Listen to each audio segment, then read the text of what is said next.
கர்த்தருடைய பரிசுத்த நாமத்திற்கு ஸ்தோத்திரம்.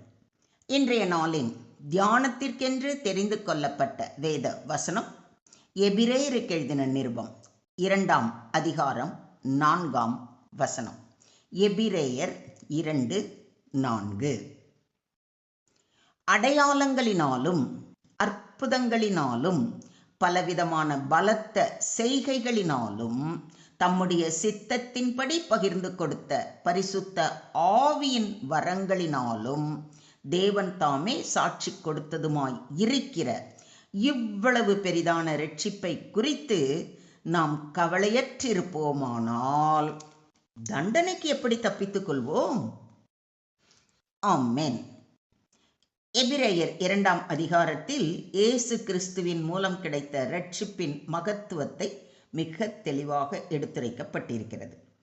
பழைய ஏற்பாட்டில் தூதர்களின் மூலம் கொடுக்கப்பட்ட நியாய பிரமாணத்தையே மீறினவர்கள் தண்டனை அடைந்திருந்தால், தேவகுமாரனாகிய கிறிஸ்துவின் மூலம் அறிவிக்கப்பட்ட இந்த மகா இரட்சிப்பை அலட்சியப்படுத்துகிறவர்கள் எப்படி தப்புவார்கள் என்று தெளிவாக எச்சரிக்கை செய்யப்பட்டிருக்கிறது. இந்த வசனம் இரட்சிப்பின் உண்மையை தேவன் எவ்வாறு உறுதிப்படுத்தினார் என்பதை விளக்குகிறது. இது குறித்து சற்று ஆழமாக தியானிப்போம். முதலாவது, தேவன் அடையாளங்களினால் சாட்சி கொடுத்தார். அடையாளங்கள் என்பது தேவனுடைய வல்லமையையும் அவருடைய செய்தியின் உண்மையையும் வெளிப்படுத்தும் செயல்கள். இயேசு தேவனுடைய குமாரனாகிய கிறிஸ்து என்று நீங்கள் விசுவாசிக்கும்படியாகவும், விசுவாசித்து அவருடைய நாமத்தினாலே நித்திய ஜீவனை அடையும்படியாகவும் இவைகள் எழுதப்பட்டிருக்கிறது என்று யோவான் 20:31 வாசிக்கிறோம். சீஷர்கள் புறப்பட்டு போய் எங்கும் பிரசங்கம் பண்ணினார்கள். கர்த்தர் அவர்களுடனே கூட கிரியையை நடப்பித்து அவர்களால் நடந்த அடையாளங்களினாலே வசனத்தை உறுதிப்படுத்தினார் என்பதை மார்க் 16:20 வாசிக்கிறோம். தேவன் வெறும் வார்த்தைகளால் மட்டுமல்ல, செயல்களாலும் சாட்சி அளிக்கிறார். நற்செய்தி மனிதர்களின் கற்பனை அல்ல, அது தேவனுடைய வல்லமையால் உறுதிப்படுத்தப்பட்ட சத்தியம். இரண்டாவது, அற்புதங்களினால் சாட்சி கொடுத்தார். அற்புதங்கள் மனித அறிவையும் இயற்கை விதிகளையும் மீறி நடைபெறும் தேவனுடைய கிரியைகள். இஸ்ரவேலரே, நான் சொல்லும் வார்த்தைகளை கேளுங்கள். நீங்கள் அறிந்திருக்கிறபடி நசரேயனாகிய இயேசுவை கொண்டு தேவன் உங்களுக்குள்ளே பலத்த செய்கைகளையும் அற்புதங்களையும் அடையாளங்களையும் நடப்பித்து அவைகளினாலே அவரை உங்களுக்கு வெளிப்படுத்தினார் என்று சொல்லியிருப்பதை அப்போஸ்தலர் 2:22 வாசிக்கிறோம். அப்போஸ்தலருடைய கைகளினாலே அநேக அடையாளங்களும் அற்புதங்களும் ஜனங்களுக்குள்ளே செய்யப்பட்டது என்று அப்போஸ்தலர் 5:12 வாசிக்கிறோம். அற்புதங்கள் மக்களை தேவனிடமாக திருப்புகின்றன. அவை தேவனுடைய பிரசன்னத்தையும் அதிகாரத்தையும் வெளிப்படுத்துகின்றன. மூன்றாவதாக, பலவிதமான பலத்த செய்கைகளினால் சாட்சி கொடுத்தார் என்று கூறியிருப்பதை கவனியுங்கள். இது தேவனுடைய மகத்தான வல்லமையின் வெளிப்பாடுகளை குறிக்கிறது. உங்கள் விசுவாசம் மனுஷருடைய ஞானத்தில் அல்ல, தேவனுடைய பலத்தில் நிற்கும்படிக்கு என் பேச்சும் என் பிரசங்கமும் மனுஷ ஞானத்திற்குரிய நயவசனம் உள்ளதாய் இராமல் ஆவினாலும் பலத்தினாலும் உறுதிப்படுத்தப்பட்டதாய் இருந்தது என்று பவுலடிகளார் கூறுவதை கொரிந்தியருக்கு எழுதின 1ஆம் நிருபம் 2ஆம் அதிகாரத்தில் வாசிக்கிறோம். சுவிசேஷம் வெறும் அறிவுரை அல்ல, அது வாழ்க்கையை மாற்றும் தேவ வல்லமை. நான்காவதாக, பரிசுத்த ஆவியின் வரங்களினால் சாட்சி கொடுத்தார். தேவன் தமது சித்தத்தின்படி விசுவாசிகளுக்கு ஆவிக்குரிய வரங்களை அளிக்கிறார். வரங்கள் பலவாயிருந்தாலும் ஆவியானவர் ஒருவரே. சபையின் வளர்ச்சிக்காக தேவன் பல்வேறு ஊழிய வரங்களை அளித்தார். பரிசுத்த ஆவியின் வரங்கள் தேவனுடைய உயிருள்ள செயல்பாட்டின் சான்றுகளாக இருக்கின்றன. அவை சபையை கட்டி எழுப்பவும் கிறிஸ்துவை மகிமைப்படுத்தவும் கொடுக்கப்பட்டவை. இப்படி அடையாளங்களினாலும் அற்புதங்களினாலும் பலத்த செய்கைகளினாலும் பரிசுத்த ஆவியின் வரங்களினாலும் கொடுக்கப்பட்ட இரட்சிப்பை அலட்சியப்படுத்துவதின் ஆபத்தை இங்கு மிக தெளிவாக கூறுகிறார். இந்த வசனத்தின் மைய கருத்து அற்புதங்கள் அல்ல, இரட்சிப்புதான். தேவன் பல வழிகளில் இரட்சிப்பின் உண்மையை உறுதிப்படுத்தி இருக்கும் பொழுது அதை அலட்சியப்படுத்துவது மிகவும் ஆபத்தானது.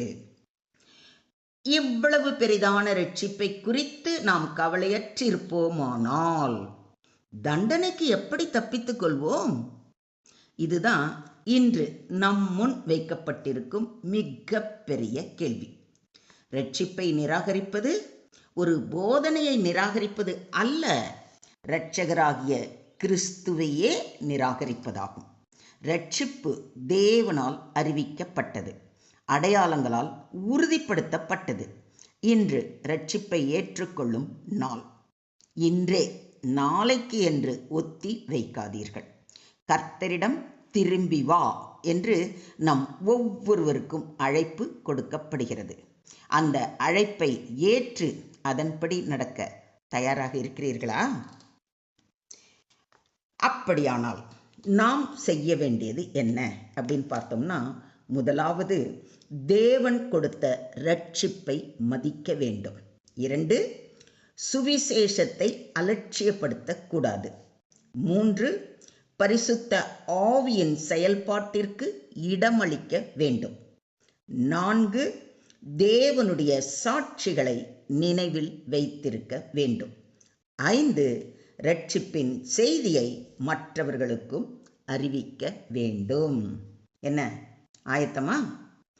தேவன் இயேசு கிறிஸ்துவின் மூலம் இரட்சிப்பை அருளினார்.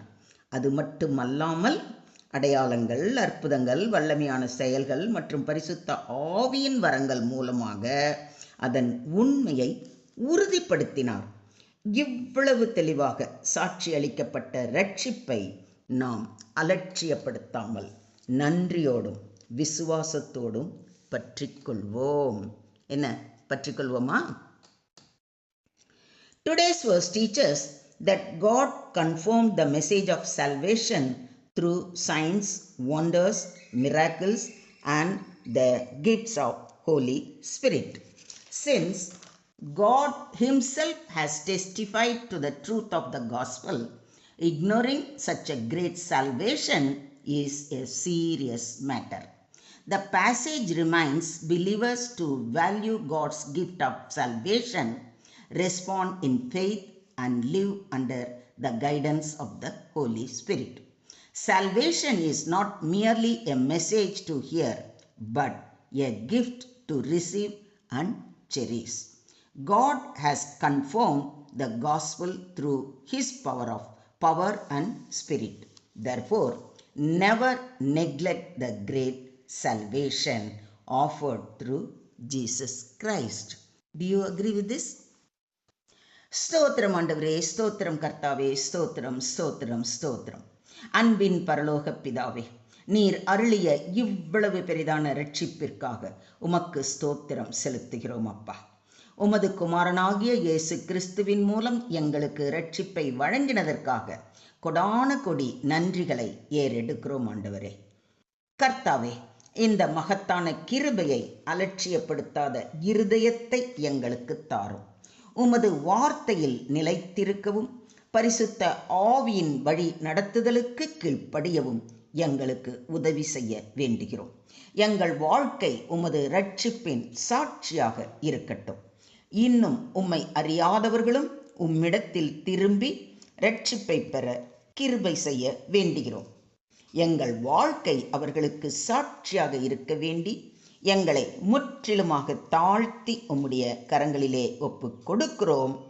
நீங்க பொறுப்பு எடுத்துக்கோங்க, நீங்க வழி நடத்துங்க.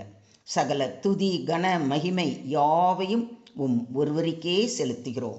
எங்கள் ஆண்டவரும் இரட்சகருமான இயேசு கிறிஸ்துவின் நாமத்தில் இந்த ஜெபத்தை ஏறெடுக்கிறோம் எங்கள் அன்பின் தகப்பனே.